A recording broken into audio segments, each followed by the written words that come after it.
Dah lama kita tak buat unboxing kan jam-jam yang ada di Beli Spree. Hari ini jomlah kita buat unboxing. Nak tahu jam apa gamaknya? Marilah kemari. Inilah dia kan. Amboi beratnya kan hari ini. Sekarang ni kita nak unboxing model MTG B1000 DCM.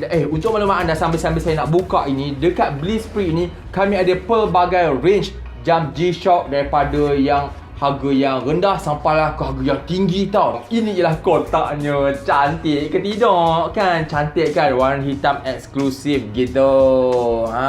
Kita buka lah macam biasa. Tak sabar saya nak buka.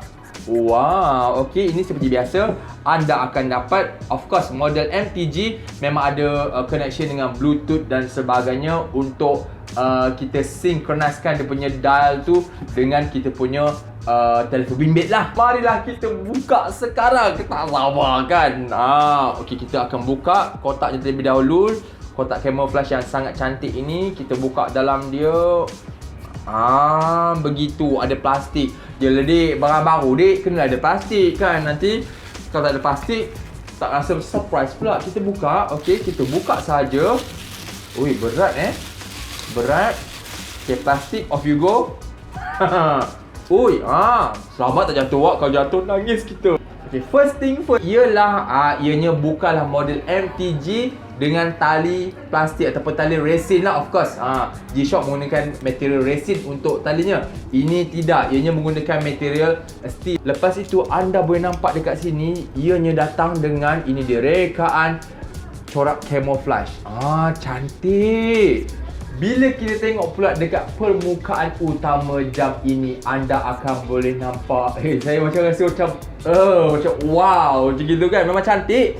Dan macam biasalah anda akan boleh nampak, of course, dia punya main dial itu. Dan kat keliling ni anda akan boleh nampak, dekat keliling-keliling ni dia ada tulis tau, nama-nama negara. Sebabnya jam ini memang sesuai sangat untuk anda yang suka mengembara.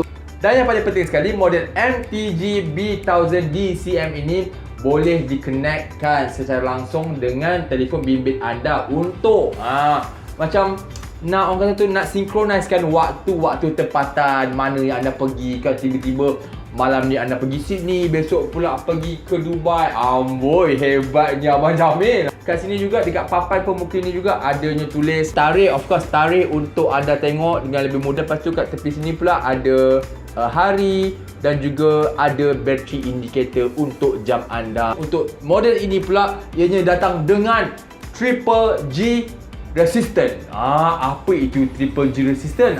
Ini saya nak ceritakan kepada anda semua. Triple G resistant ini bagus sebabnya ianya tahan jatuh lebuk. Ianya juga tahan tekanan kan, kawasan yang tinggi, kawasan yang rendah dalam laut dan sebagainya. InsyaAllah masih lagi utuh jam anda. Dan ianya juga tahan gegaran. So tak ada masalah. Of course lah, jam G-Shock datangnya dengan fungsi ataupun pengendalian taf solar.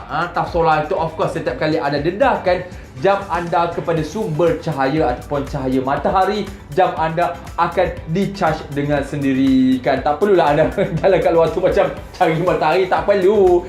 Dan kepada anda yang memiliki model MTG ini juga, ianya datang dengan auto illuminate ataupun cahaya lampu automatik. Buat saja setting untuk auto punya pencahayaan. Nanti senanglah bila anda begini je, terus nampak lampu pada jam anda. Hebat bukan? Dah tengok video ni kan? Jangan lupa like, share, subscribe dan juga panggil kawan-kawan untuk tengok channel Beli Spree YouTube channel. Kita jumpa lagi. Bye!